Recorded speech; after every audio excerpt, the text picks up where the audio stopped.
So the question we ask viewers, going towards 2020 for general elections, or forget about that, recent now, current elections, the whole concept of opposition unity, a complete fallacy. I want to cut across this evening to our guests. We'll be joined by Rajdeep Sardesai, consulting editor, in just about a minute. In the studio with me is our national affairs editor, Rahul Srivastav, Rakesh Sinha, Rajya Sabha MP, Bharatiya Janata Party, Biswajit Deb, spokesperson, TMC, S.V. Ramani, spokesperson, Congress.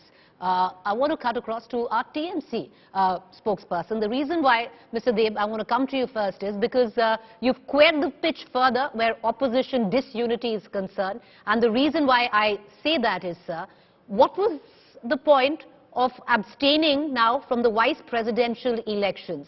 What does the TMC hope to achieve? You see, there was a meeting which was held today at the residence of our chairperson, Honorable Srimati Mamata Banerjee, at 4 p.m. after the Martyrs' Day program was over. And thereafter, in that particular meeting, 33 of our MPs from the Lok Sabha and Rajya Sabha, they attended that particular meeting, and it was unanimously decided that we would abstain from that meeting. And the reason was elaborately explained by our National General Secretary, Sri Abhishek Banerjee, in the press conference, in which he categorically mentioned that Congress did not inform us about the name of Mrs. Margaret Alva prior to deciding a particular name. Congress should have informed TMC well in advance about the selection of the candidate. The way the candidate was selected was not properly done. Okay. It is the duty of the Mr. Deb, as I want to bring in Mr. S.V. Ramani, spokesperson Congress, I want to ask you a follow-up question. I'll take you back when Yashwant Sinha was projected as the president's candidate and mooted by the TMC itself. Sir, let me ask you that question and you answer that in totality. When it was mooted, sir, let me ask you a question. You answer that in totality. So I want to take you back to what Ms. Mamata Banerjee had said when Yashwant Sinha's name was floated, primarily backed by Ms. Mamata Banerjee to begin with.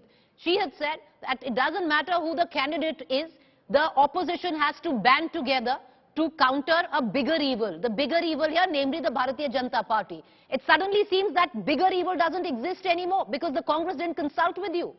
Hypocrisy, Mr. Deb. You see, you must understand one particular thing, that it is not the responsibility of the Trinamool Congress only to unite the opposition. Each and every opposition party should unite, and with an aim to defeat BJP ultimately. BJP is our prime consideration, and BJP should be considered as our prime political enemy. But the question is this: unfortunately, when the name of Margaret Alva was decided, Mamata Banerjee had not been informed, and Trinamool Congress had not been informed. The selection process, entire selection was not properly done. This is not. Well, by the virtue of saying the BJP is your biggest enemy, you've made the BJP's life a lot more easier going into the vice presidential polls. S.V. Ramani, the fact is, that doesn't mean, why does the Congress? Doesn't mean. Okay, that yes. doesn't mean that fair enough. Opposition unity is not there. Mr. Deb, may I please, sir, with your permission, bring in the other co-panelists?